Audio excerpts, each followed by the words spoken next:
যাদের সন্তান পেটে আছেন ওনাদের সবচেয়ে বড় সাপোর্টার হচ্ছে স্বামী। সন্তান যখন পেটে আসে সবচেয়ে বড় দায়িত্ব হচ্ছে যে সন্তানের বাবার, আমার বোনের স্বামীর। স্বামী যখন ওই স্ত্রীর সেই মুহূর্তে পাশে থাকে তখন হাজার ওষুধের চাইতে বড় কাজ হয়ে যায় স্বামীর পাশে থাকা। সুবহানাল্লাহ। এই শরীর নিয়ে মুভমেন্ট করাটা কি কষ্ট একজন মা ভালো জানে। এটা আমরা পুরুষ জাতি দেখতে পারবো, অনুভব করতে কখনো বরাবর পারবো না।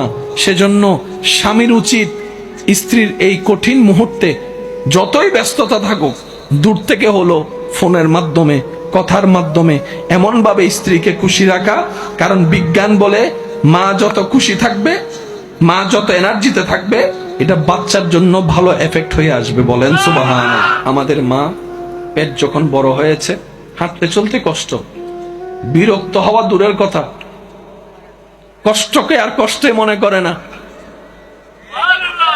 স্বপ্ন দেখা শুরু করছে, কখন জানি আমার সোনার মানিক আসবে, কখন জানি আমার সোনার মানিকের চেহারাটা দেখব। এবার আপনার আমার মার সেই পেটে থাকা অবস্থায় ঘরের কাজ তো আর বন্ধ রাখা যায় না। ঘরের বউদের তো দোষ একটু বেশিই হয়। আরাম বলতে তাদের কোনো শব্দই হয় না। সারাদিন কাজ করে রাতের বেলা শুনতে হয়, সারাদিন কি কাজ করলা তুমি। এটাই আমাদের সমাজ। কথা বলেন ঠিক কিনা? আমাদের মা যখন রাত্রে সারা দিন কাজ করে রাত্রে ঘুমাতে গেল, কারণ রাত্রের ঘুম সকালের এনার্জি দিবে কাজ করার, সেই দিন রাত্রে আপনি আমি আমাদের মাকে ঘুমাইতে দিই নাই। কিছুক্ষণ ডান দিকে লাথি মারি, কিছুক্ষণ বাম দিকে লাথি মারি, পেটের মধ্যে লাথি মারতেই আছি। কিন্তু মা বিরক্ত হওয়া তো দূরের কথা, কাঁচা ঘুম ভাঙলে বিরক্ত হওয়া তো দূরের কথা। মা কেমন জানি মুস্কি মুস্কি হাসছে, মুস্কি মুস্কি হাসছে, মুস্কি মুস্কি হাসছে। মায়ের চেহারার মধ্যে আলাদা একটা রং দেখা যাচ্ছে। লাথি খেয়েও ব্যথা পেয়েও হাসতে জানে কে? মায়ের চেহারাটা একটু দেখেন। সুবহানাল্লাহ। একদিন দুই দিন হলে মেনে নেওয়া যায়, এক সপ্তাহ হলে জোর করেও মানিয়ে নেওয়া যায়। এটা তো একদিন দুই দিনের সফর নয়, 9-10 মাসের সফর। এখানে আবার সংসারও সামলানো লাগছে, বাচ্চা থাকলে বাচ্চাও সামলানো লাগছে, আবার এই বাচ্চা দিকেও খেয়াল রাখা রাখছে। কিন্তু বুঝাতে চাচ্ছি, ঘুম নষ্ট করেছি মায়ের, মা বিরক্ত হয় নাই। মাকে আঘাত দিয়েছি, মা বিরক্ত হয় নাই। বমি বমি ভাব আমার কারণে হয়েছে, মা বিরক্ত হয় নাই। শুধু তাই নয়, মা হাঁটতে পারে না, বিরক্ত হয় নাই। ওয়াশরুমে যেতে পারে না, বিরক্ত হয় নাই। গোসল ঠিক মতো করতে পারে না, বিরক্ত হয় নাই। শোয়া ঠিক মতো করতে পারে না, বিরক্ত হয় নাই। যেতে যেতে লাস্ট মোমেন্ট যখন চলে আসছে, তখন কঠিন মুহূর্ত যখন আসলো, ডাক্তার বলে সিচুয়েশন খুব জটিল, এই দুইজনকে একসাথে বাঁচানো আমাদের পক্ষে সম্ভবপর নয়। হয়তো মাকে বাঁচাতে হবে, না হয় সন্তানকে বাঁচাতে হবে। সবাই চিন্তা করলো কি সিদ্ধান্ত নেওয়া যায়। সবাই বলে মা থাকলে সন্তান আরো আসবে। সবাই বলছে আত্মীয় স্বজন, স্যার ডাক্তার মাকে বাঁচান। ডানে বলে মাকে বাঁচান, সামনেওয়ালা মাকে বাঁচান, পিছনওয়ালা মাকে বাঁচান। আপনার ছেলের গোষ্ঠী বলে মাকে বাঁচান, মেয়ের গোষ্ঠী বলে, পরিবার বলে মাকে বাঁচান, সবাই বলে মাকে বাঁচান। ডাক্তার বলে যে একটু মাকেও তো জিজ্ঞেস করি উনি কি বলতে চাই। সবাই বলে মাকে বাঁচান। মা বলে যে ডাক্তার কারো কথা শুনেন না, কারো কথা শুনেন না, আমার সোনার মানিকটাকে বাঁচান, আমার সোনার মানিকটাকে বাঁচান। আমি দেখেছি পৃথিবীর রংটা কেমন, আমার এই আগন্তুক সন্তান এখনো দেখে নাই। সূর্য কাকে বলে, চন্দ্র কিরকম হয় সে দেখে নাই, আমার সন্তানকে বাঁচান। ডাক্তার বলে সবাই তো বলে আপনাকে বাঁচাতে, আপনি যে বললেন সন্তানকে বাঁচাতে, আরে ওরে বাঁচাতে গেলে আপনি তো মরে যাবেন। আপনার কি মরণের ভয় লাগে না? পৃথিবীতে বাঁচতে ইচ্ছা করে না? মা বলে সন্তানকে মেরে ওই জীবন আমার দরকার নাই, ওই বাঁচার দরকার নাই। এবার জগৎ দেখে বলে এই প্রেম তুমি কোত্থেকে পাইলা, এই মায়া তুমি কোত্থেকে পাইলা? তুমিও তো মানুষ, তোমারও তো রাগ থাকার অধিকার আছে, তোমারও তো নিজস্ব একটা ব্যক্তিগত জীবন আছে, ক্ষোভ থাকার অধিকার আছে, বিরক্ত হওয়ার অধিকার আছে। সেই মেয়ে আজকে সবকিছু এত মায়ার উপরে সব বিলীন করে দিলা, ব্যাপার কি? তখন মা বলে যতদিন আমার সন্তান পেটে আসে নাই এটা ছিল শুধু পেট, বাতান বাতান। যখন সন্তান এসেছে এটা আর বাতান নাই, এটা রেহেম হয়ে গিয়েছে, ওই রহমান নামের দয়ার সাথে সম্পৃক্ত হয়ে গিয়েছে।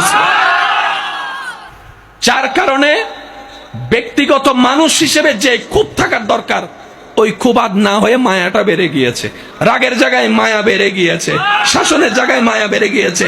আমার ভাইয়ের আওয়াজ দিয়ে বলেন, একজন মানুষের যখন পৃথিবীতে কোথাও জায়গা থাকা হয় না, কেউ যখন আশ্রয় দেয় না, হাজার দোষ করলে সবাই বের করে দেয়, তখনও রাতের 3টা বাজে যে দরজা খুলে বসে থাকে ওনার নাম কি? আরো জোরে বলেন। আমাদের ভুলের জন্য আমাদের মা সবসময় বকা শুনতে হয়, সবার, কম বেশি সবার। বাবারা বকে, ভুল করি আমরা, বকা শুনে মা, ফেল করি আমরা, বকা শুনে, বলেন না ভাইয়া, বকা শুনে মা ঘর থেকে বের করে দেয়। ঘর থেকে বের করে দেয় কে? রাতে 3টা বাজে দরজা খুলে দেয়।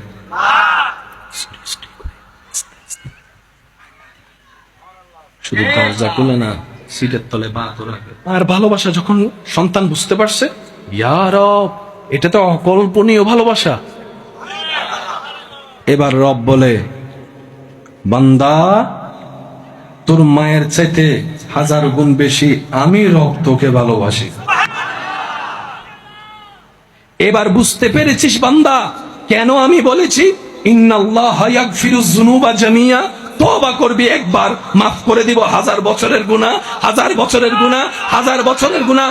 তোর মা তোকে পেটে ধারণ করেছে, আমি আল্লাহ তোকে সৃষ্টি করেছি, সৃষ্টি করেছি, সৃষ্টি করেছি।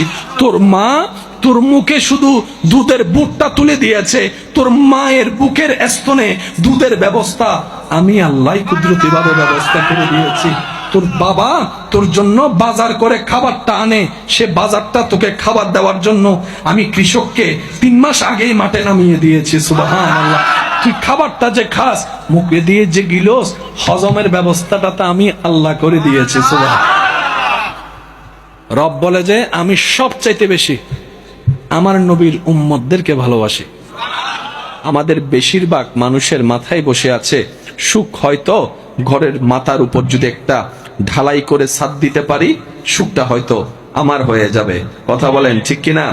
অনেকের ধারণা ছাদ তো দিয়েছি, চতুর্দিকে একটু দেওয়ালটা যদি তুলে দিতে পারি, রুমগুলা যদি একটু বড় করতে পারি, সুখটা হয়তো আমার হবে।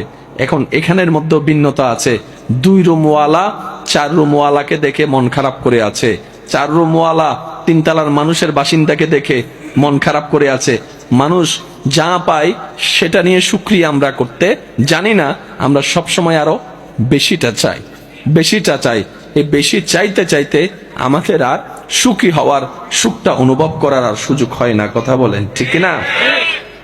আল্লাহ তাআলা আমাদেরকে একটা ফর্মুলা দিয়েছেন, বান্দা সুখী যদি হতে চাও, সহজ করে দিলাম সুখটা। আল্লাহ কিভাবে? রব বলে যে যাই পাও, যতটুকুই পাও, যেভাবে পাও, হাসি মুখে আলহামদুলিল্লাহ বলতে থাকো, সুখের ব্যবস্থা আমি রব করেই দিব। যদি তোমার 2টা রুম থাকে, তুমি সেখানে বলো আলহামদুলিল্লাহ, কারণ সুখটা এসির বাতাস দিয়ে আসে না, আমি রবের রহমতের নজর দিয়ে আসে।